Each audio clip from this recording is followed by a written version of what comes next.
Well, so what are some alternatives to traditional Halloween candy? Made on Your Side has some answers for you today. And joining me now is registered dietitian, nutritionist Abigail Daugherty. I always have trouble with this, but thanks again for I'm sorry, coming. I'm trouble. It's Friday, trouble on Halloween weekend. Yeah. We're ready. So we're talking about candy. You suggest a rule called the always ask first rule. What's that about? Yes, so you always want to ask, say you have it with your parent or your child, I'm sorry.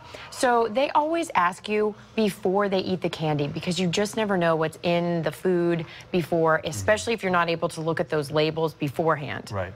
Okay, and you want to look at the labels too. Definitely. I mean, you definitely want to focus on those. Yes, definitely. And even if it's usually a candy that your child might usually be able to have, sometimes the snack size bars are manufactured in a different facility that may also manufacture common allergens. So just check it out first. You always would rather be safe. Right. And this teal pumpkin idea is pretty good one. Oh, it's great. You talk about trading or donating. What do you mean by that? So with that one, with your kid, you know, if they have maybe a bunch of candy and they don't want to go to only special houses, they want to go to all the houses, and you put a pile together and they trade it for maybe something they really want from a sibling or a friend or something, or that pile they just donate. So they still have the fun to go get it, but in the end it's all going to work out in the end. Exactly. And then it's also a healthy one too if you get the candy out of the house. Okay, very good idea. And how about for some of the general healthy Halloween tips? So with this one, tomorrow before you go out, you want to have a big dinner, or at least a big snack if you have younger kids and you're going out at like 4 o'clock.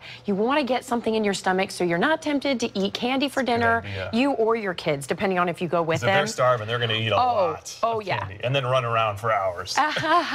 And then maybe hopefully crash. Sugar crash. Another one for sure is when you go out, bring some water bottles. You know, if you just pack a little bag full of water bottles, that way instead of, a lot of times we think we're hungry when we're really thirsty. So grab some water, make sure you're hydrated. I know these are like general overall healthy tips, so just think about it before you go. But these teal pumpkin, this is an idea now for kids who just can't have the candy a lot of people can have. So I mean, it's good to be aware of that. Well, and then it's so nice too that you don't have to think about it if you do go to those houses. But again, you do want to check those labels, have little things in place with your child, make sure they ask first.